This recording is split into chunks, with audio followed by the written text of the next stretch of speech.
90s లోనే megastar హీరోగా తెలుగుతో పాటు Hollywood range pan world cinema. అప్పట్లోనే 50 కోట్ల బడ్జెట్, 28 కోట్ల ప్రీ రిలీజ్ బిజినెస్.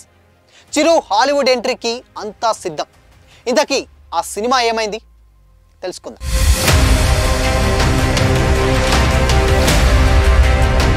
టాలీవుడ్ లో ఇప్పుడున్న ప్రభాస్, అల్లు అర్జున్, రామ్ చరణ్, ఎన్టీఆర్, మహేష్ బాబు, పవన్ కళ్యాణ్, విజయ్ దేవరకొండ ఇలా చెప్పుకుంటూ పోతే మన హీరోలంతా పాన్ ఇండియా హీరోలే. కానీ బాహుబలికి ముందు మన హీరోల్ని కనీసం పక్క రాష్ట్రం వాళ్ళు కూడా పట్టించుకునే వాళ్ళు కాదు. ఈ విషయాన్ని చిరంజీవినే స్వయంగా ఓ ఈవెంట్లో కూడా చెప్పి బాధపడ్డారు.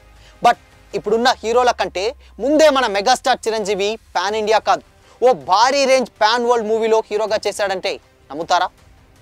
హాలీవుడ్ రేంజ్లో 1999లోనే 50 కోట్ల భారీ బడ్జెట్తో ఓ సినిమా సెట్స్ మీదకి వెళ్ళిందంటే ఒప్పుకుంటారా? తెలుగు సినిమా హిస్టరీలో ఎన్నో అద్భుతాలు జరిగాయి. కొన్ని సినిమాలు చరిత్ర సృష్టించాయి, మరికొన్ని మరుగున పడిపోయాయి. కానీ కొన్ని సినిమాలు మాత్రం ఒక కలగానే మిగిలిపోతాయి. అలాంటి కలగా మారిన ఒక సినిమా గురించి తెలుసుకుందాం. ఆ సినిమా మరెవరిదో కాదు, స్వయంగా మెగాస్టార్ చిరంజీవి హీరోగా నటించిన అబూ బగ్దాద్ గజదొంగ. అప్పట్లో అంటే 1999 అక్టోబర్ 4న రామోజీ ఫిలిం సిటీలో ఓ భారీ ప్రాజెక్ట్ షూటింగ్ మొదలైంది. ఇది కేవలం తెలుగు సినిమానే కాదు, ఇంటర్నేషనల్ రేంజ్లో ఇంగ్లీష్లో కూడా షూట్ జరుపుకుంది. తెలుగుతో పాటు హాలీవుడ్ కంపెనీ కొలాబరేట్ అయిన ఈ మూవీని భాషా మూవీ వంటి బ్లాక్ బస్టర్ సినిమాని డైరెక్ట్ చేసిన సురేష్ కృష్ణ డైరెక్షన్లో ఈ సినిమాని షూట్ చేశారు. రాజస్థాన్లో అప్పటికి ఒక వారం రోజులు షూట్ కూడా చేసి ఒక ప్రమోషన్ వీడియో కూడా రెడీ చేశారట. వినడానికి ఆశ్చర్యంగా ఉన్నా కానీ అసలు షాకింగ్ విషయం ఏంటంటే ఈ సినిమా అప్పట్లో దాదాపు 50 కోట్ల భారీ బడ్జెట్తో ఈ సినిమాను తీయాలనుకున్నారు. 1999లో 50 కోట్లంటే మామూలు మాట కాదు. అప్పట్లో తెలుగు సినిమాలకు మాక్సిమం 7 నుండి 8 కోట్ల వరకు మాత్రమే బిజినెస్ జరిగేది. కానీ అబూ బగ్దాద్ గజదొంగ సినిమాకు మాత్రం కేవలం అనౌన్స్మెంట్ దశలోనే 28 కోట్ల భారీ బిజినెస్ జరిగినట్లు వార్తలు వచ్చాయి. అంటే ఇది ఎంతటి భారీ ప్రాజెక్టో మీరు ఊహించుకోవచ్చు.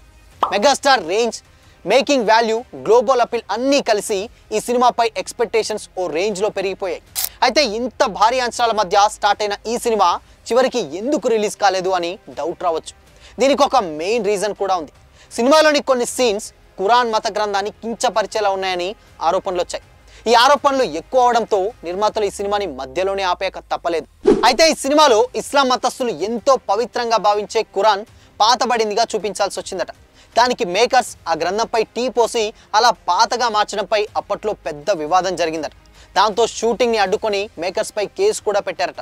సో ఇక చేసేదేం లేక సినిమాను ఆపేయాల్సి వచ్చిందని ఇండస్ట్రీ వర్గాల టాక్. తెలుగు సినీ చరిత్రలో ఇంత భారీ బడ్జెట్తో అండ్ స్టార్ కాస్ట్తో మొదలై వివాదాల కారణంగా ఆగిపోయిన సినిమాల్లో ఇది బహుశా మొదటిది కావచ్చు. అబూ బగ్దాద్ గజదొంగ అనేది కేవలం ఒక సినిమా కాదు, అది తెలుగు సినిమాకు ఇంటర్నేషనల్ స్థాయిని తీసుకురావాలని చేసిన ఒక ప్రయత్నం. దురదృష్టవశాత్తు కొన్ని కారణాల వల్ల ఆ ప్రయత్నం ఆగిపోయింది. ఒకవేళ ఈ సినిమా కనుక రిలీజ్ అయ్యి ఉండుంటే తెలుగు సినిమా చరిత్ర ఒక మలుపు తిరిగి ఉండేదనడంలో ఎలాంటి డౌట్ లేదు. మెగాస్టార్ చిరంజీవి కెరీర్లో ఇదొక మర్చిపోలేని చాప్టర్గా మిగిలిపోయింది. ఇక చిరు కూడా ఆ తర్వాత బయట లాంగ్వేజ్ సినిమాలు తీయకుండా ఓన్లీ తెలుగు సినిమాలు మాత్రమే తీశాడని టాక్. కానీ ఇప్పుడు తెలుగు సినిమా ఆల్రెడీ ఇంటర్నేషనల్ రేంజ్కి ఎదిగిపోయింది. బట్ ఒకవేళ ఈ మూవీ అప్పట్లోనే రిలీజ్ అయి ఉంటే తెలుగు సినిమా ఇంకాస్త ముందుగానే ఇంటర్నేషనల్ రేంజ్కి వెళ్ళేది. ఈ సినిమా గురించి మీకేమైనా మెమరీస్ ఉన్నాయా? ఒకవేళ ఈ సినిమా రిలీజ్ అయి ఉంటే ఎలా ఉండేది? కామెంట్ చేసి చెప్పండి.